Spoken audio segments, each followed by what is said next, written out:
Dans l'épreuve, on ne cherche pas à comprendre Dieu. On croit en Dieu. Parce que tout ce qu'il te dira sera au-delà de ton intelligence.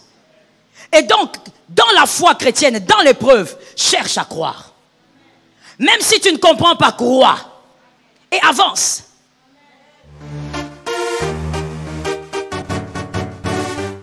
Shalom bien-aimé dans le Seigneur Jésus-Christ.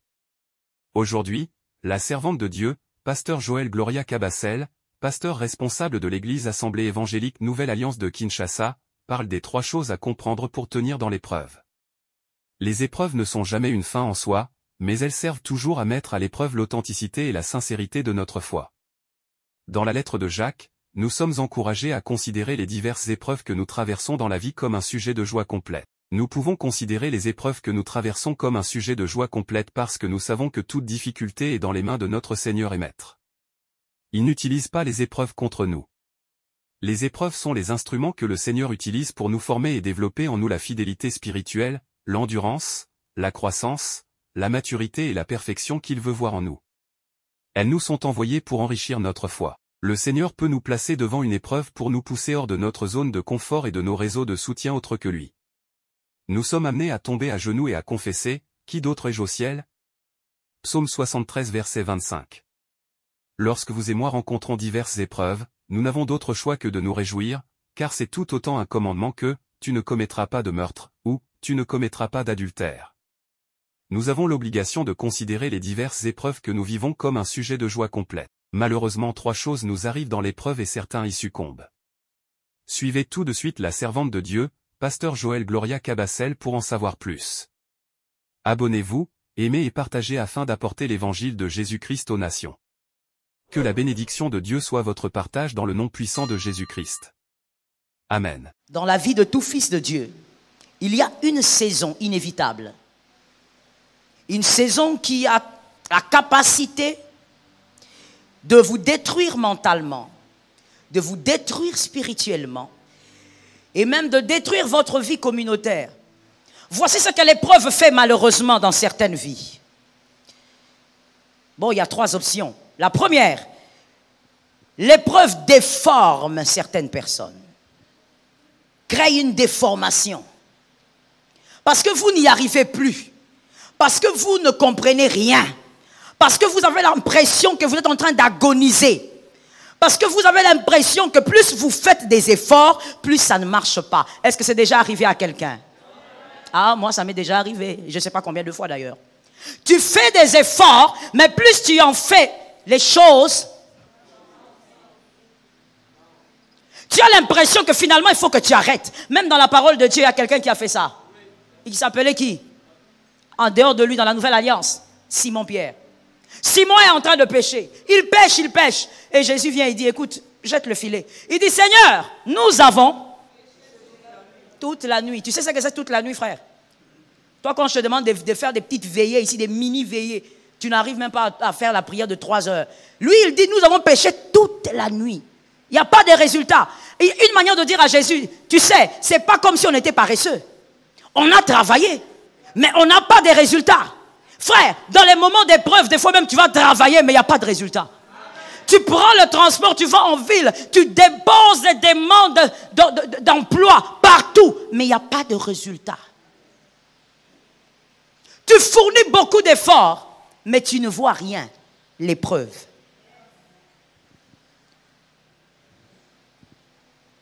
Et des fois, il y a des gens qui se déforment à cause de ça. Ils disent, mais où est Dieu finalement? Qu'est-ce qui se passe? Qu'est-ce que Dieu veut? Est-ce que j'ai péché? Et même si j'ai péché, Dieu ne peut-il pas me pardonner? Il y a des gens qui disent, je ne comprends pas Dieu, j'en ai marre. Et voilà, sa foi commence à s'émourir. J'ouvre une parenthèse pour dire ceci, mon frère, entre toi et moi. Dieu est notre Père, amen. Tu es en retard, Dieu est notre Père, amen.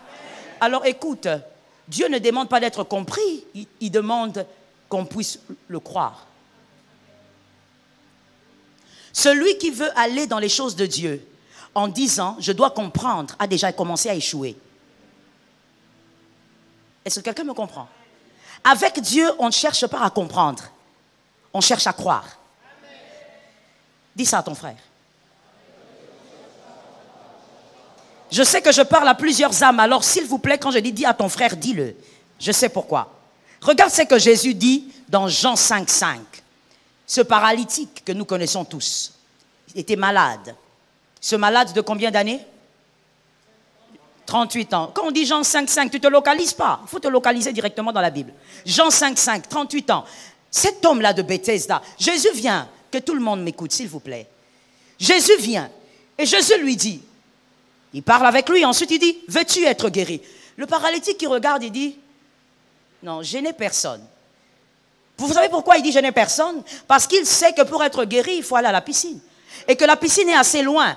Alors le paralytique ou le malade, il fait des calculs. Il dit, bon, moi je dois aller à la piscine pour être guéri, comme tout le monde. Mais quand je regarde autour de moi, il n'y a personne. Donc, je ne peux pas être guéri. Donc, le paralytique ou le malade est en train de faire des calculs humains. Pourquoi? Parce qu'il veut comprendre le sens de la phrase de Jésus. Jésus, on ne cherche pas à comprendre ces phrases. Jésus, on cherche à croire en ces phrases. C'est comme ça que Jésus, quand il regarde, il dit, bon, ça ne sert à rien que j'explique à ce gars. Parce qu'il ne va rien comprendre. Il cherche à comprendre ce qu'on ne peut pas comprendre. Lève-toi et marche. Celui qui a dit Amen a reçu quelque chose. Ça tombe sur ta vie. Il dit, lève-toi et marche. Pourquoi? Parce que tu ne comprendras jamais Dieu. Le jour où tu comprends Dieu, Dieu devient humain. Est-ce que quelqu'un m'entend? Alors arrête dans les moments d'épreuve de dire, mais je veux savoir, s'il vous plaît, pasteur, expliquez-moi, pourquoi Dieu a permis? Dans l'épreuve, on ne cherche pas à comprendre Dieu. On croit en Dieu. Parce que tout ce qu'il te dira sera au-delà de ton intelligence. Et donc, dans la foi chrétienne, dans l'épreuve, cherche à croire. Même si tu ne comprends pas, crois. Et avance. Dis à ton frère, je dois simplement croire. Jean 3,36, Jean 3,36, Christ dit, c'est lui qui croit au Fils à la vie éternelle. Il ne dit pas celui qui comprend. Il dit celui qui croit. Mon frère, dans l'épreuve, il y a beaucoup de choses que tu ne comprendras jamais. Pourquoi moi? Pourquoi ça n'arrive qu'à moi? Pourquoi dans cette famille on est nombreux? Mais pourquoi c'est toujours moi qui dois vivre ça?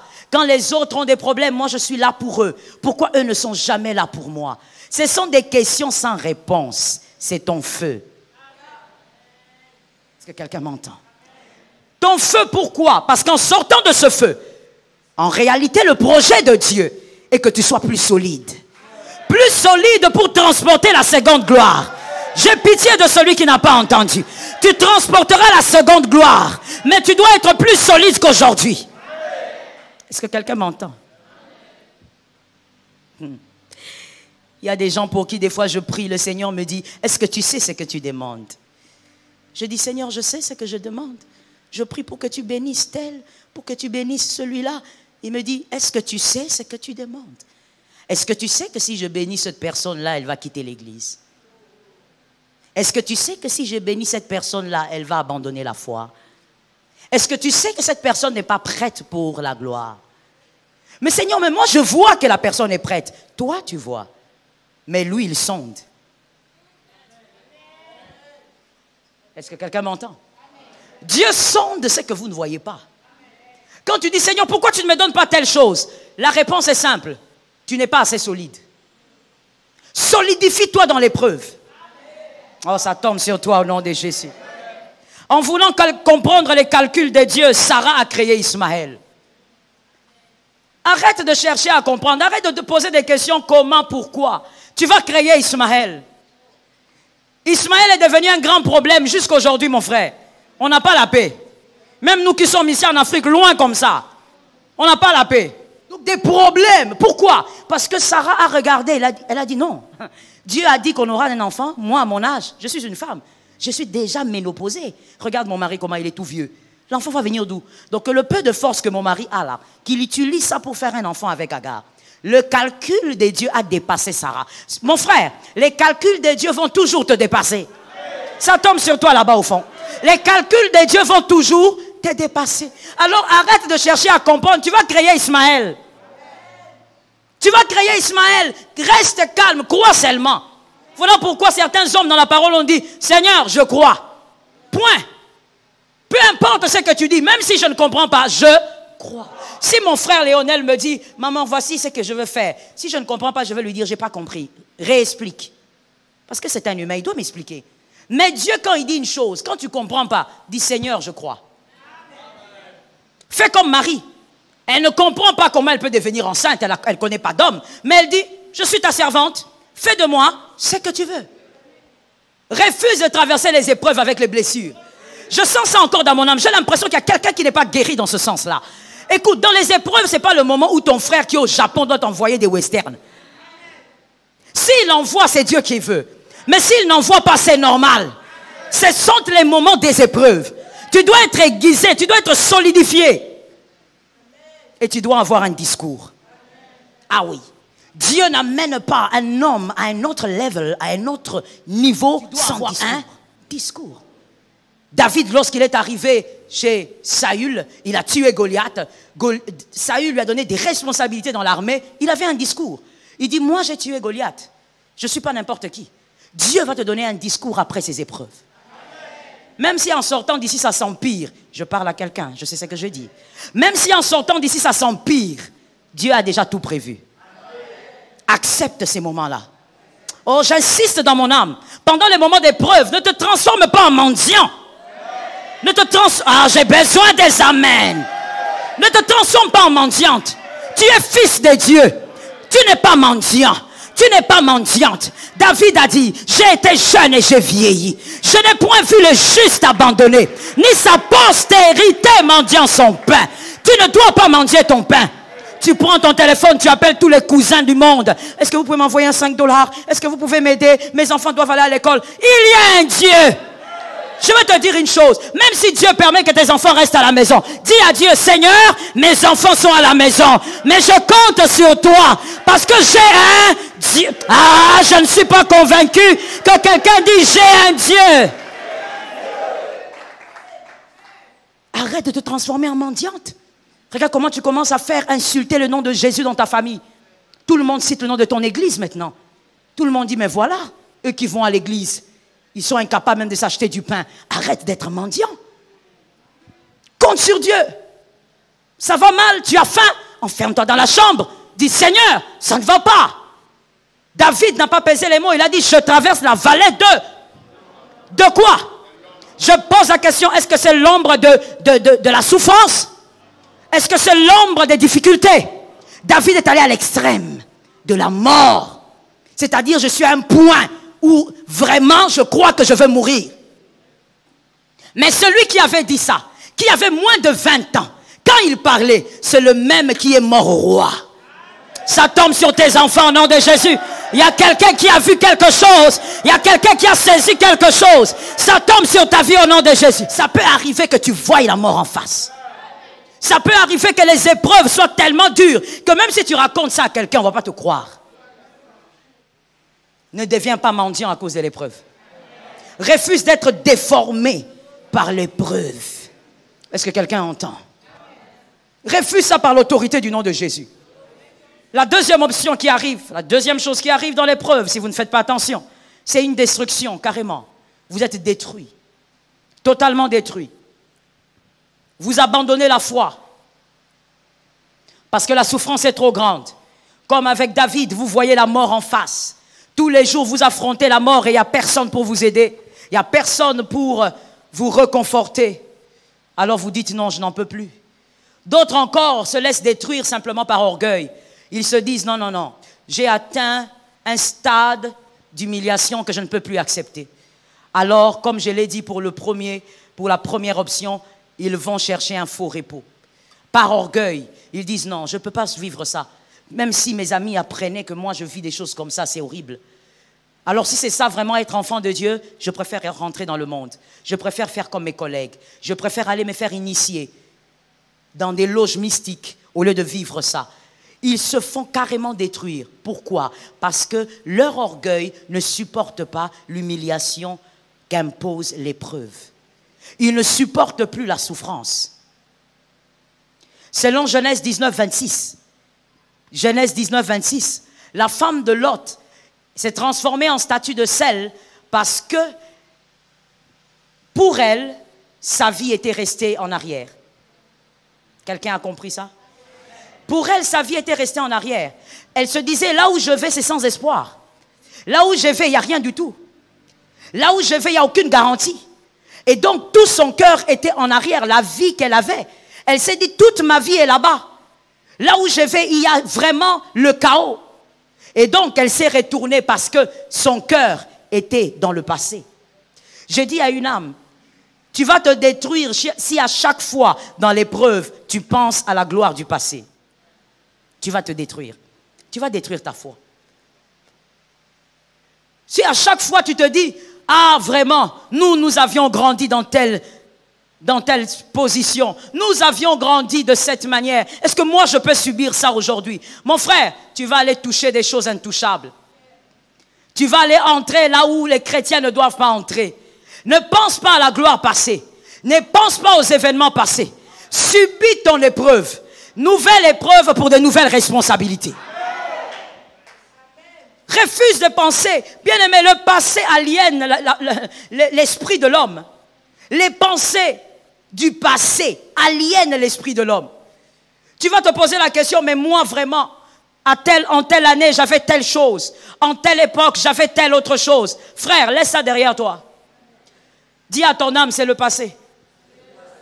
Non, tu n'es pas vraiment dynamique. Hein? Dis à ton frère, c'est le passé. Dis maintenant à ton âme, c'est le passé. Non, moi, quand je me rappelle, en telle époque, vraiment, j'allais au supermarché en voiture. Aujourd'hui, je monte sur la moto. Maman, monte. Refuse donc d'être détruit pendant l'épreuve. Dis à ton frère, je ne serai pas détruit. Oh, il faut le dire, le diable est en train de t'observer. Dis à ton frère, moi, je ne serai pas détruit. Est-ce que quelqu'un entend? Bien aimé, il y a des souffrances qui engendrent la paix. Yes, you have to get it. Il y a des souffrances qui engendrent la paix. Toute paix n'engendre pas forcément la paix. Il y a des souffrances qui engendrent la paix. Vous souffrez maintenant, vous vous débattez maintenant, vous n'arrivez pas à vous stabiliser, mais ça va engendrer la paix demain. Ah, il faut préférer ce genre de situation. Des choses difficiles aujourd'hui, mais qui vont donner naissance à une véritable paix. Que le Seigneur te l'accorde. La dernière chose et la troisième, adhérer à la perception de Dieu. C'est ça qui permet de tenir pendant l'épreuve. Adhérer à la perception de Dieu. Évidemment, au sujet de votre vie.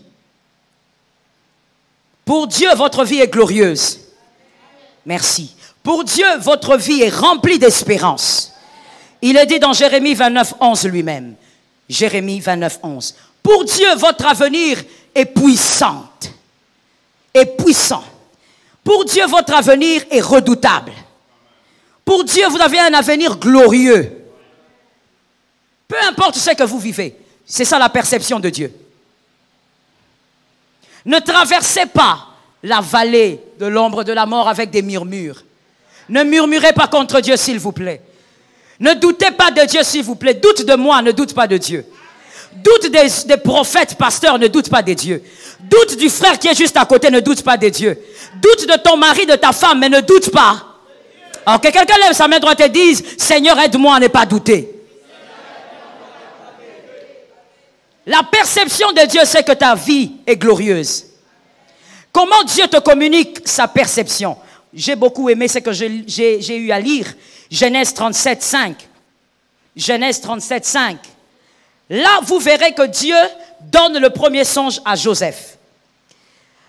Au verset 6, au verset 9 plutôt. Au verset 9, il donne le second songe. Mais quand vous lisez l'histoire de Joseph, vous verrez que Joseph n'a plus eu de rêve. Peut-être qu'il en a eu, mais on n'a pas écrit. D'accord? Mais ce qui est écrit, ce sont les deux rêves. Mais Dieu donne ces deux rêves à Joseph quand? À quel moment de sa vie? Non. Non. À quel moment? Pendant que tout va bien. Il est où? Chez son père. Il faut lire la Bible. Pendant qu'il est chez son père, Joseph a vu le premier rêve du gerbe. Deuxième rêve, des astres et lui dedans. Là, Joseph est en train de faire des rêves. Oh, c'est beau. J'ai vu mes frères s'incliner. Pendant que tout va bien. Mais quand il entre dans l'épreuve, il n'y a pas de rêve. Dans la prison, il n'y a pas de rêve. I like it. Quand il est en train de souffrir, ou même chez Potiphar, il n'y a pas de rêve. Quand tu es dans les épreuves, généralement, Dieu n'envoie pas des songes. Des songes prophétiques sur ton avenir, il n'envoie pas. Quand tu es dans les moments difficiles, des fois même pour que tu vois un prophète te parler de ta vie. Tu fais des calculs, tu dis je vais me mettre à côté de ce prophète là, il va parler. Tu vas t'asseoir là-bas, il dit rien. Il te regarde, il dit ça va. Dieu il ne parle pas. Pourquoi? Il avait déjà parlé. Quand tout va bien, il te donne des rêves. Quand tout va bien, il te révèle ton avenir. Quand tout va bien, il te parle de ta destinée. C'est pour que tu recharges tes batteries. Pendant les moments d'épreuve, tu vas te rappeler que tu n'es pas n'importe qui. Tu avais fait un rêve. Tu es une personne élevée. Tu avais fait un rêve. Tu es la tête. Tu avais fait un rêve. L'Éternel te couvrait d'abondance. Ça va recharger tes batteries. Tu n'auras pas besoin que les hommes t'encouragent. Te disent ça va aller. Non, tu sais que ça va aller. Ce que Dieu t'avait révélé, c'était pour t'encourager pendant les moments d'épreuve. Te communiquer la perception de Dieu sur ta vie. C'est pour que tu sois capable de prendre la vérité et d'affronter la vérité à la réalité. Quand tu vois la réalité de ta vie, épreuve sur épreuve, mais tu prends un songe. Tu prends le songe que tu avais fait en 1995. Tu rappelles à tes épreuves le songe. Tu dis, j'avais vu dans mon rêve que moi j'étais assise et que les hommes travaillaient pour moi. Même si aujourd'hui je travaille pour les hommes, je sais qui je suis. Je dis à quelqu'un, vois comme Dieu, tu vivras mieux les épreuves. Vois comme Dieu, tu vas supporter les épreuves. Tu vas même supporter les calomnies. Quand les hommes vont te calomnier, toi tu sauras qui tu es. Pourquoi Dieu permet ces gens, des rêves, des prophéties? Frère, ce n'est pas pour te bercer. Dieu ne passe pas son temps. Le temps qu'il te donne est compté. Et lui, il agit dans le temps qu'il te donne. Il ne te donne pas des prophéties pour te bercer. Il te dit toutes ces choses parce qu'il sait que le temps arrive où tu n'auras même pas de prophétie, où tu n'auras pas de soutien. Mais tu devras rester ferme et croire en la vérité plutôt qu'à la réalité. Est-ce que quelqu'un m'entend? Percevoir les choses comme Dieu, adhérer à cette vérité-là. Savoir que même si aujourd'hui je torchonne, je balaye des caniveaux aujourd'hui, je sais qui je suis. Et donc tu n'es pas blessé dans l'épreuve. Tu n'es pas aigri dans l'épreuve. Tu n'es pas envieux dans l'épreuve. Quand ton collègue t'appelle pour te dire, mon frère, j'ai une promotion. Oh, tu es content et tu vas fêter avec lui. Avec un cœur léger. Parce que tu te souviens de qui tu es. Oh, I like it. Est-ce que quelqu'un m'entend? Pourquoi est-ce que Joseph chez Potiphar a refusé de toucher à la femme de Potiphar? Premièrement, par amour pour Dieu. Deuxièmement, il ne voulait pas humilier Dieu. Mais troisièmement, Joseph savait que ce que la femme de Potiphar présentait était petit par rapport à ce qu'il avait déjà. Ah, j'ai dit à une âme, ce que Dieu t'a donné est petit par rapport à ce que le diable te propose. C'est petit par rapport à ce que les hommes te proposent. Écoute, les hommes te proposeront toujours ce que Dieu t'a déjà donné. Le diable te proposera toujours ce que... Non, non, non, ma fille, mieux que ça.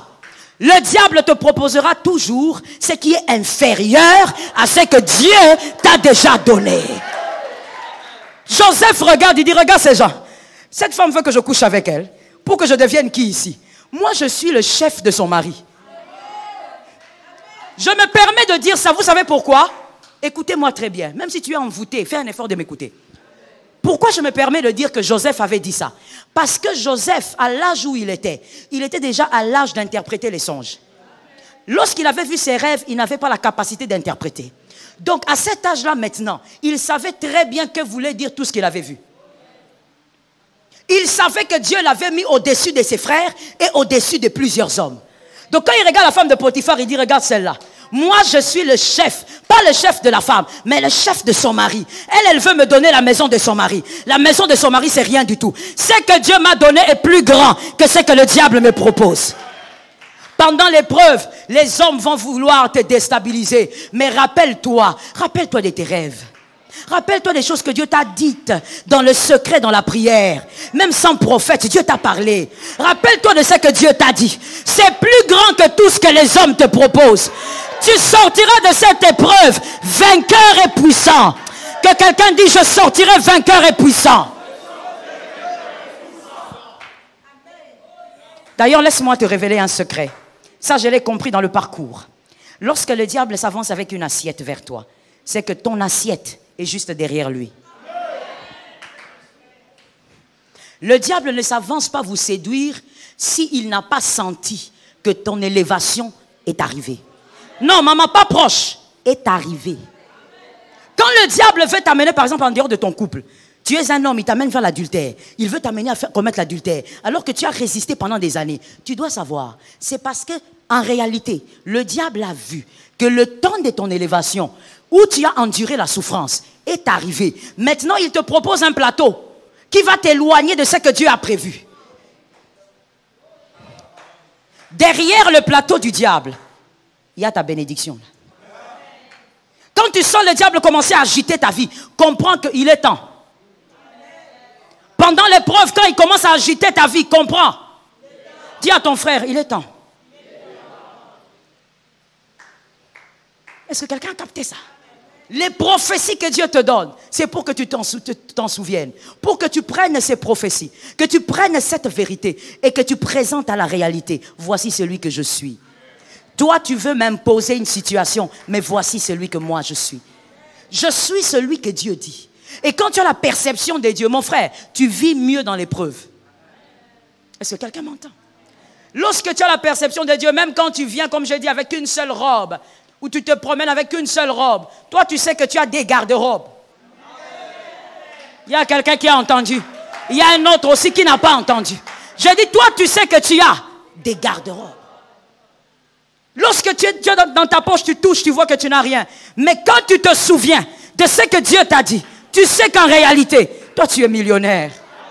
Toi tu es celui qui va amener des évangélistes et des évangélistes à voyager dans le monde pour le compte de l'évangile. Je parlais d'un seul homme. Tu le sais. Et Dieu s'arrange pour que tu saches. Il t'envoie des rêves, il t'envoie des prophéties. C'est pour que tu n'oublies pas. Que l'épreuve ne te tue pas. Adhère à la vision de Dieu. Adhère à la pensée de Dieu. Écoute, je finis en disant, ce qui fait le fort et le faible, la différence entre le fort et le faible pendant l'épreuve, c'est simplement la vérité que les deux ont conçue ou ont posée dans leur esprit. La vérité que les deux ont posée dans leur esprit, c'est ça qui fait la différence. Le faible pense que sa réalité définit sa vie. Ça, c'est le faible. Mais le fort sait que sa réalité solidifie sa vie et la vérité est tout autre. Est-ce que quelqu'un m'entend? Refuse donc que ces moments d'épreuve, tu les traverses avec bourré des pensées des hommes, bourré de ce que ton mari t'a dit, de ce que ta femme t'a dit, bourré de ce que tes collègues racontent. Ils peuvent dire ce qu'ils veulent. Chacun a sa destinée et sa destination. Que Dieu bénisse sa parole et que Dieu te bénisse gravement. Shalom bien-aimés dans le Seigneur Jésus-Christ. J'espère que vous avez aimé cette vidéo. Abonnez-vous et partagez pour porter l'évangile de Jésus-Christ aux nations, car il y aura plus de joie dans le ciel pour un seul pécheur qui se repent. Merci de faire partie de notre famille Wonderful Jésus-Christ.